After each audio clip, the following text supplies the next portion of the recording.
Jon Stewart will not stop teasing a run for president in 2028, and it's driving conservatives wild. Do you think Democrats are capable of electing a vindictive?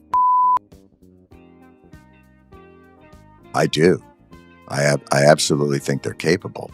But when will a vindictive rise? This is a question that comes up a lot. Stewart says, if I may not run. So I don't know if you really answered the question. By the way, how old is he? How old is he? He's 63. Stewart is 63? Yeah. He's 63 years old. Vinny, where are you at with this? You think he would be a formidable Democratic candidate?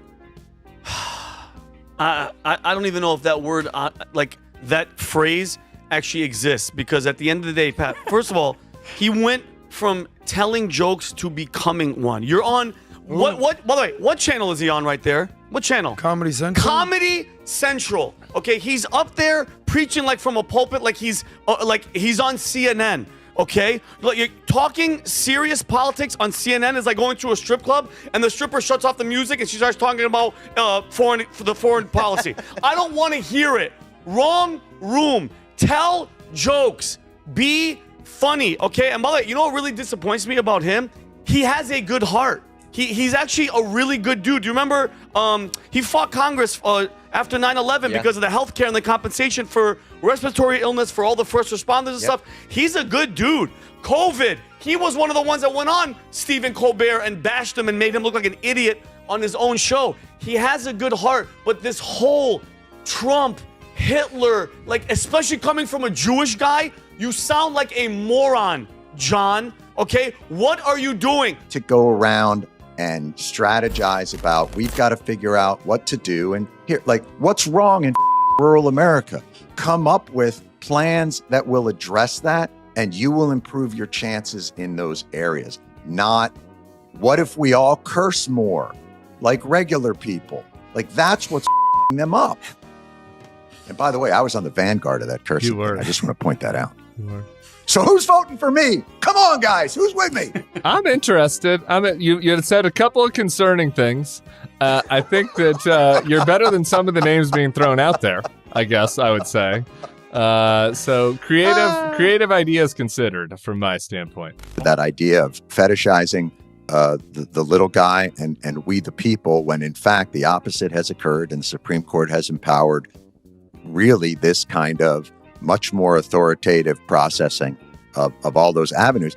And in some respects, then it comes down to, is the answer the Democratic Party's ripe for a takeover? And they just need to find the right reality host that can get in there and start lining up all of those interests. Please, no reality host, I beg of you. Jeff Probst, maybe Jeff Probst, Survivor. Unless John, you're thinking of throwing your hat in the ring, which I know many people want you to throw your hat in the ring. If that's what you're suggesting, we can talk about that. But it's not the fragility of audiences, it's the fragility of leaders. You don't owe us anything as an audience. If we say you don't like, say back, do whatever you got to do. Don't get up and hit us. But that's just the game we're in. We talk for a living, you talk back, and we've just got to be better than you. And we've got to find a way to entertain you. But the threat to comedy doesn't change the world, but it's a bellwether. We're the banana peel in the coal mine. When a society is under threat, comedians are the ones who get sent away first. It's just a reminder to people that democracy is under threat. Authoritarians are the threat to comedy, to art, to music, to thought, to poetry, to progress, to all those things. It's never been, all that is a red herring. It ain't the pronoun police, it's the secret police. It always has been, and it always will be. And this man's decapitated visage is a reminder to all of us that what we have is fragile and precious. And the way to guard against it isn't to change how audiences think. It's to change how leaders lead. Special effort to come on the show today because I have mentioned this show as being bad. It's not so much that it's bad as it's hurting America. So I wanted to come here today and say, wait. Here's just what I wanted to tell you guys. Yeah. Stop. Stop hurting America. Okay. I watch your show every day, and it kills me. I can tell you love it. It's so painful to watch. Your partisan, what do you call it, hacks. Wait, John, You have a responsibility to the public discourse. And you fail miserably. I think you're a good comedian. I think your lectures are boring. You're on CNN. The show that leads into me is puppets making crank phone calls. What is wrong with you? It's someone who watches your show and cannot take it anymore. I just can't. You need to get a job at a miserably. School, I think. You need to go to one.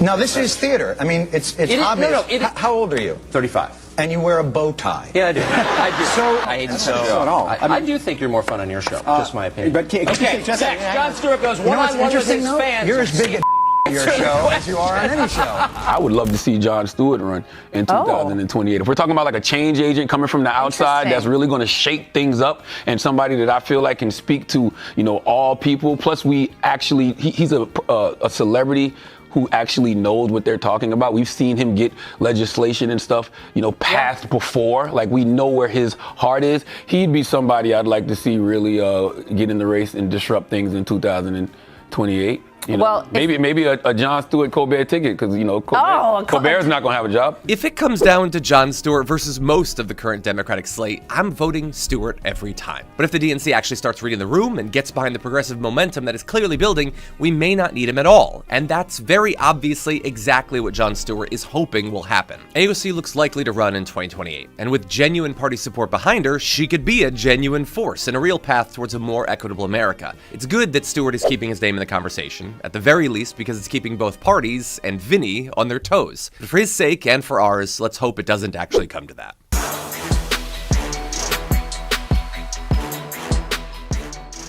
If you enjoyed that, make sure that you never miss another video by subscribing. And if you want a little more, consider hitting the join button and becoming an actual member. But you're probably wondering, why the hell would I do that, John? First off, calm down. The stakes in this are very, very low. But also, when you click the join button and you become a member, you get access to bonus content that I make every week, and it's a ton of fun. You get access to tons of custom emojis and more besides that. By the way, if you join at Tier 3, you even get access to a monthly member hangout with myself and other awesome people, and we always have a great time. By the way, you'll get all that going forward, but you also unlock years of the back catalog. That is literally 100 or more bonus clips, top 10 lists, debates, and more. What are you waiting for? Click the join button below. Your support powers our show, and we couldn't do it without you. Or at the very least, I wouldn't really want to try. Viewers like you keep me here. So thank you in advance for joining.